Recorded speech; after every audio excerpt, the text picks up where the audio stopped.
So yes hey to all, कैसे हो तुम सभी लोग? I hope so you guys are all good. और आज के इस वीडियो में हम लोग बात करने वाले हैं about the physics strategy for ICSE class 10 students. This is not a like normal strategy video.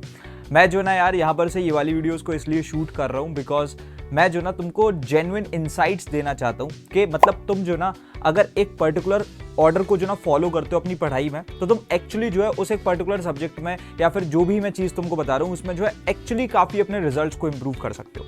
तो आज के इस वीडियो में हम लोग बात करने वाले अबाउट फिजिक्स, ठीक है। और ये कोई ऐसे इम्प्रैक्टिकल वीडियो नहीं होगी, इसमें जो ना कुछ ऐसी लाइक इम्प्रैक्टिकल बातें नहीं होगी कि ये कर लो वो कर लो, ओवर मोटिवेशनल डोसेस दे दिए जाते हैं ना स्ट्रेटजीज में, वो सब नहीं। बहुत चिल होकर के सुनना है इस पूरी वीडियो को, और जो जो चीज़ मैं बोल रहा हूँ उसके प्लीज़ जो ना लेकर के लाइक कॉपी में नोट्स बना लेना और उनको फॉलो करना है, ठीक है। सो सबसे पहले तो यार देखो, स्टार्टिंग विथ फिजिक्स, ठीक है। फिजिक्स का एक जो ना बहुत इंपॉर्टेंट चीज़ ये होती है कि तुम्हारे को जो ना सबसे पहले तो इजी चैप्टर्स और कठिन चैप्टर्स में जो ना लेकर के डिफरेंशिएट करना, that's the most important thing. और यहां पर अगर मैं इजी चैप्टर्स की बात करूं सबसे पहले तो so those are force, work, power, energy, machines, and after that I would say sound, and then radioactivity and spectrum.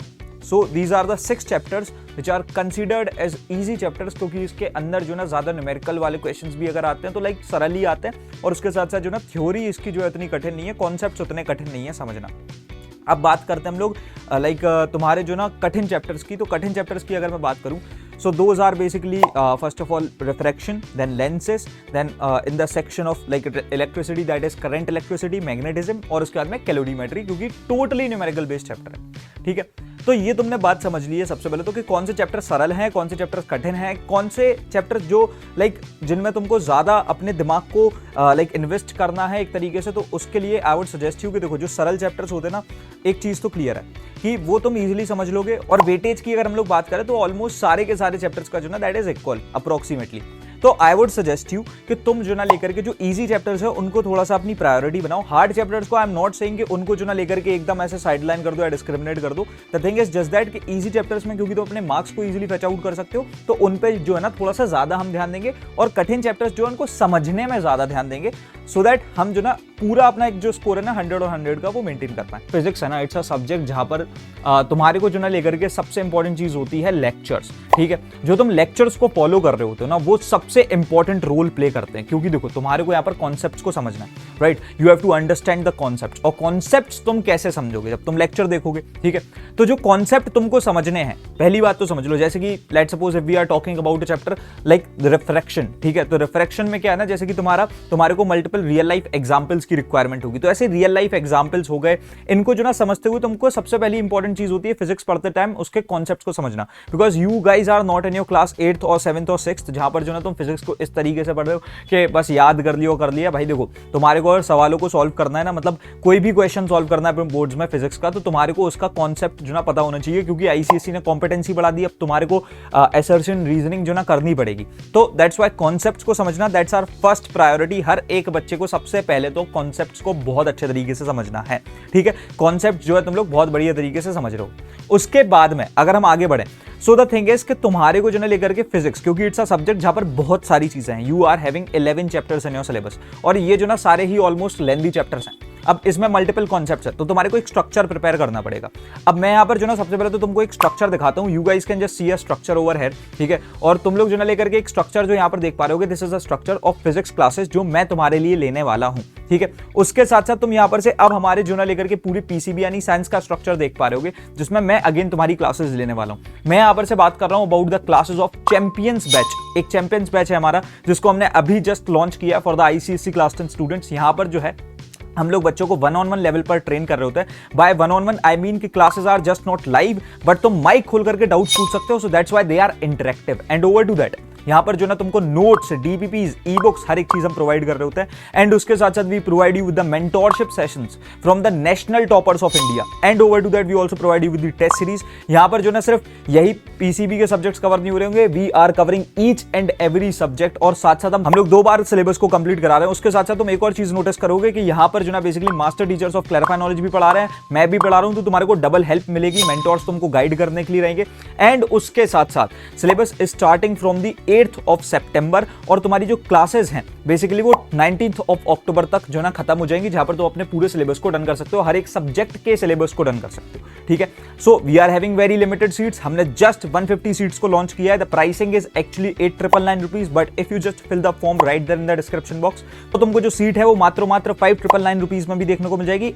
Either you can just fill the form और you can just directly connect with our counsellors, उनके number description box में given है। ठीक है, सो तुम champions batch में enrol कर सकते हो और एक एक्चुअल चैंपियन बन सकते हो अपनी आईसीएसई क्लास 10 प्रिपरेशन। यार देखो फिजिक्स में क्या ना, there are multiple formulas, right. So ये जो फॉर्मूलाज होते हैं ना, this is a very important thing, क्योंकि देखो फॉर्मूलाज पर बेस्ड जो ना डायरेक्ट क्वेश्चंस आ रहे होते हैं। सो फॉर्मूलाज को समझना, देखो फॉर्मूला क्या है ना, हर एक चैप्टर में 3-4 फॉर्मूलाज है। अब इन फॉर्मूलाज पर बेस्ड आते हैं न्यूमेरिकल्स, राइट। तुम न्यूमेरिकल कोई भी सॉल्व करते हो वो फॉर्मूलाज पर बेस्ड होते हैं। तो तुमको क्या करना है ना, सबसे पहले तो एक फॉर्मूला शीट बनानी, ठीक है। तुमने सारे ही एक सब्जेक्ट जो फिजिक्स हमारा, इसके अंदर जितने भी चैप्टर्स है, सारे चैप्टर्स के जो ना चैप्टर वाइज एक ऐसी शीट बना ली जिसमें हमारे फॉर्मूलाज लिखे हुए हैं। अब तुम्हें क्या करना है, हर एक बेसिकली जो है ना फॉर्मूला के नीचे कुछ स्पेस छोड़ देना है, एक आध पेज का, एक पेज मतलब तुम बस जो ना एक फॉर्मूला लिख रहे हो और उसका नीचे जो ना पूरा पेज खाली है। क्यों करना है ऐसा, मैं तुमको बता दूं। देखो इसमें तुम क्या करोगे, जो भी तुम न्यूमेरिकल सॉल्व करते हो पीवाईक्यूज में से, ठीक है, I am talking about PYQs, मतलब कि प्रीवियस ईयर क्वेश्चंस, वहां से जो भी तुमको ऐसे क्वेश्चंस है जो कठिन लग रहे हैं, when you solve the PYQs, तो तुमको ऑटोमेटिकली पता पड़ जाता है कि इस क्वेश्चन में मैं अटका हूं, ठीक है, तो ये मेरे हिसाब से कठिन है क्योंकि मैं इसमें अटक गया था। तो वही पीवाईक्यूज को उठा करके जो उस फॉर्मूला पर बेस्ड थे उनके नीचे उसे लिख देना, समझ रहे हो। मतलब एक लेट सपोज हमारा फोर्स का जो ना फॉर्मूला हो गया जो कि रिलेटेड है टू द टॉर्क। अब टॉर्क के तुमने जो भी पीवाईक्यूज करे जिसमें तुम अटके थे, वही पीवाईक्यूज उठा करके उस फॉर्मूला को लिखो और उसके नीचे लिख दो। So the next time if you just want practice और तुम देखना चाहते हो कि तुम कितने प्रिपेयर्ड हो, तुम उस चीज के थ्रू उसको एनालाइज कर सकते हो, ठीक है। उसके बाद में coming up on to the third thing and that is concepts. अब क्योंकि देखो तुम जानते हो यहां पर सिर्फ फॉर्मुलाज तो है नहीं, है ना, there is theory as well, जहां पर कॉन्सेप्ट्स है, कॉन्सेप्ट्स को तुमको समझना है। अब कॉन्सेप्ट्स को अगर तुमको समझना है और बाद में उनको जो ना एकदम से रिवाइज करना है, रिकॉल करना है, तो उसके लिए तुम्हारे पास में एक बहुत इंपॉर्टेंट चीज होनी चाहिए and that is notes. Notes जो तुम अपने प्रिपेयर करते हो उसमें जो ना फॉर्मुलाज भी होते हैं, उसमें थ्योरी भी इन्वॉल्व होती है, उसमें रियल लाइफ एग्जांपल्स भी होते हैं। तो देखो the best way to make notes for physics is that कि तुम जो ना लेकर के अब तुमने सबसे पहले अपने नोट्स बनाने स्टार्ट करे। जैसे नॉर्मल बच्चे नोट्स बनाते हैं, हमें वैसे नहीं बनाने। हमें क्या करना है ना, हर एक कॉन्सेप्ट में अपने एक रियल लाइफ एग्जांपल को डाल देना है, क्योंकि देखो होता क्या है, हमारा जो दिमाग होता है वो बेसिकली एक रियल लाइफ चीज को जो ना ज्यादा जल्दी अडेप्ट करता है। ऑब्वियसली कर लेगा, तभी तो हम जो हमारी रूटीन में सारी चीजें होती है, जो हमारे एनवायरमेंट में सारी चीजें होती है, हम बहुत इजीली कैच कर लेते हैं। लेकिन हम जब पढ़ते हैं तब नहीं कर पाते, क्योंकि हम ऐसे हमारा दिमाग समझ नहीं पाता ना, वो फिगर आउट नहीं कर पाता उतनी इजीली।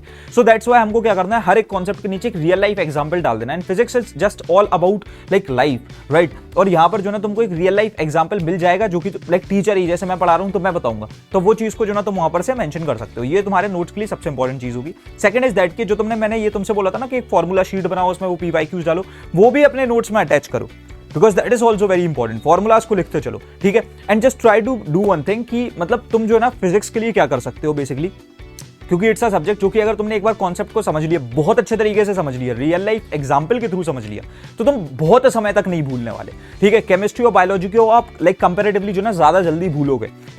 फिजिक्स जो है एक ऐसा सब्जेक्ट है जिसे तुम ज्यादा समय तक अपने दिमाग में होल्ड करोगे, क्योंकि ये पूरा समझने वाला सब्जेक्ट है, ठीक है।